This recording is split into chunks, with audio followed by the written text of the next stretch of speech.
अस्सलाम वालेकुम जी।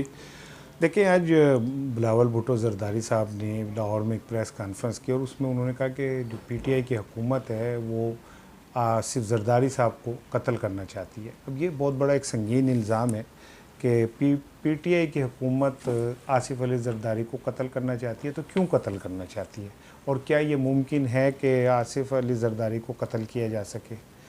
देखिए, सियासी पॉइंट स्कोरिंग, सियासी बयानात और सियासी बमबारी अपनी जगह पे है, लेकिन हकाइक अपनी जगह पे हैं।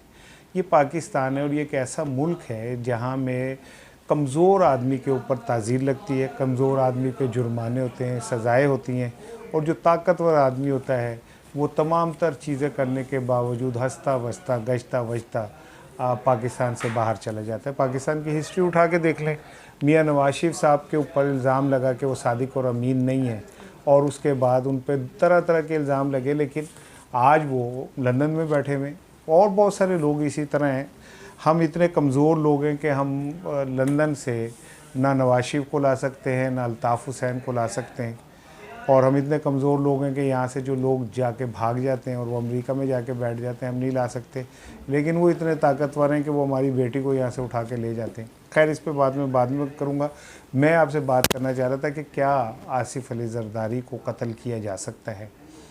तो आप ये देखें कि आसिफ अली ज़रदारी इस वक्त ज़ेर इलाज हैं, और कहाँ पे हैं, किस हॉस्पिटल में हैं, कोई किसी को नहीं बताया जाता, और उनको बीमारी क्या है ये नहीं बताई जाती। पीपल्स पार्टी और ख़ुसूसन बिलावल भुट्टो और भुट्टो ख़ानदान, या ये कहना चाहिए कि ज़रदारी सा ख़ानदान के जो लोग हैं वो उनकी मुकम्मल तौर पे निगहदाश्त कर रहे हैं। तो ये बात एक अहमकाना सी बात लगती है कि जी पीटीआई की हुकूमत उन्हें कत्ल करना चाहती है। कत्ल करना चाह रही होती तो फिर उन्हें रिलीज़ ही ना करती। दूसरी बात यह कि जो एनआरओ का बहुत शोर है।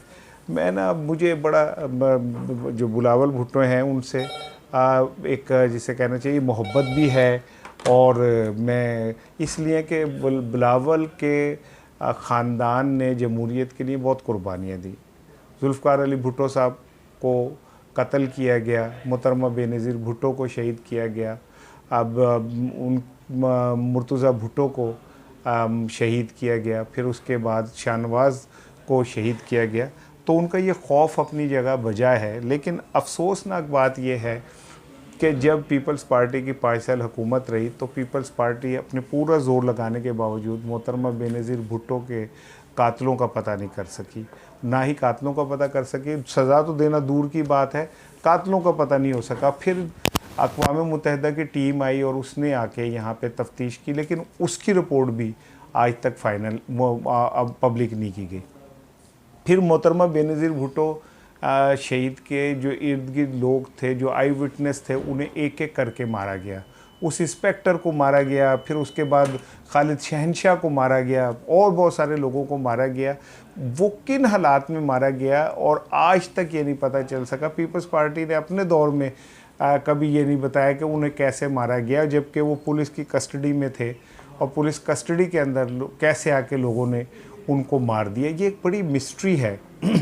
तो मैं ये समझता हूँ कि बिलावल का ये जुमला और ये बात अपनी जगह पे सियासी पॉइंट स्कोरिंग तो हो सकती है, लेकिन इसका हकीकत से कोई दूर दूर का ताल्लुक़ नहीं है। इसलिए कि आसिफ अली ज़रदारी जो हैं वो तो ख़ुद पीपल्स पार्टी की निगरानी में है, और बिलावल और उनकी जो बाकी लोग हैं उनकी ज़ेरे निगरानी उनका इलाज हो रहा है। बल्कि आपने देखा होगा चंद रोज़ कबल एक वीडियो चैट की तस्वीर भी रिलीज़ की गई, जिसमें बिलावल साहब और उनके बाकी लोग जो हैं वो ज़रदारी साहब से गुफ्तगू कर रहे थे।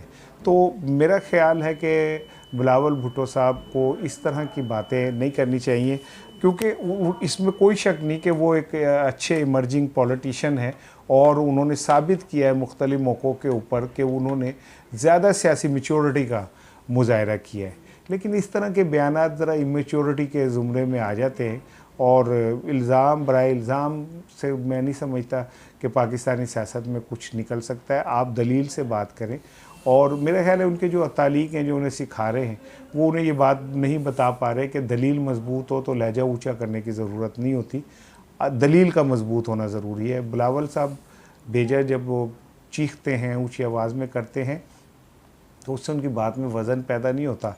जो उनके इर्द गिर्द लोग हैं उन्हें चाहिए कि वो बिलावल साहब को इस बात का इदराक कराएं। अब यह एक अलहदा बात है कि क्या पाकिस्तान के डेमोक्रेटिक सिस्टम में, जहां हम जमहूरियत जमहूरियत कहते हैं, वहाँ पे क्या सियासी जमातों के जो कायदीन हैं वो ख़ुद भी जमहूरियत पसंद हैं या नहीं, और उनके सामने भी कोई जमहूरी बात की जा सकती है या नहीं, या उनकी गलती का या उनकी किसी खामी की तरफ निशानदेही की जा सकती है कि नहीं, ये बात अपनी जगह के ऊपर मौजूद है। लेकिन बहरहाल बिलावल भुट्टो को मेरा ज़ाती मशवरा ये है कि इस तरह के बयानात देने से उनको कुछ नहीं होगा, ना पार्टी वर्कर वापस आएंगे।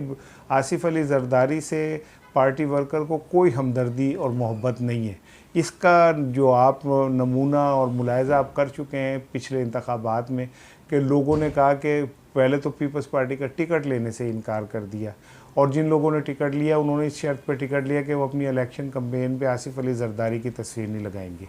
ये एक पीपल्स पार्टी के लिए बड़ा लम्हा है, अलमिया था, लेकिन मेरा ख्याल है पीपल्स पार्टी के लिए नहीं। पीपल्स पार्टी तो मोहतरमा बेनज़ीर भुट्टो शहीद के साथ ही ख़त्म हो गई, और जो क़ुव्वतें थीं जो चाह रही थी कि पाकिस्तान की जो एक रियल डेमोक्रेटिक फ़ोर्स जो पीपल्स पार्टी के नाम पे है, जो एक नज़रियाती पार्टी थी और जिसका जो पहले दिन से एक ख़ास नज़रियात के ऊपर, एक गरीब आदमी के ऊपर बेस करती थी, उसको ख़त्म करना ज़रूरी था। इसीलिए भुट्टो के ख़ानदान को चुन चुन के मारा गया और आखिर में मोहतरमा बेनज़ीर भुट्टो को शहीद किया गया, ताकि एक तवाना आवाज़ पाकिस्तान की और एक चारों सूबों की जंजीर जो है उसे तोड़ दिया जाए।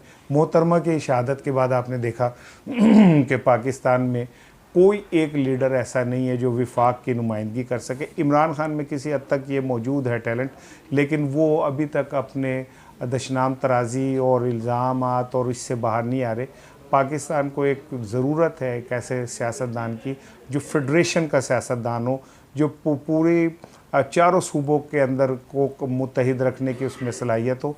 जो क़ुव्वतें पाकिस्तान के ख़िलाफ़ एक अरसे से काम कर रही हैं 5th जनरेशन वार में, उन्होंने सबसे कारी ये किया कि मोहतरमा बेनज़ीर भुट्टो को शहीद किया। पीपल्स पार्टी चारों सूबों की एक जमात थी, उसके बाद ये पीपल्स पार्टी भी सिंध की जमात होकर रह गई, क्योंकि उसके बाद आसिफ अली ज़रदारी में तो वो टैलेंट और तपड़ नहीं था, बल्कि वो तो ख़ुद इल्ज़ामात की जद में थे, तो वो पीपल्स पार्टी को उस तरह नहीं चला सके। और वो काम इस जो पाकिस्तान के दुश्मन क़ुव्वतें उन्होंने कर दिया कि अब पंजाब में कहीं कहीं नून लीग नज़र आएगी, KPK में PTI नज़र आएगी, सिंध के अंदर पीपल्स पार्टी नज़र आएगी। सारी जमातें इलाकाई जमातें बन के रह गई। जो एक फेडरल एक विफाक की अलामत जमात होती है या विफाक की अलामत लीडर होता है, वो ख़त्म होते चले गए। इमरान खान में बहरहाल पोटेंशियल मौजूद है, देखें अब वो कब इस बात का इदराक करते हैं कि उन्हें एक कौमी सियासतदान के तौर पे सामने आना है और ख़ुद को मनवाना है।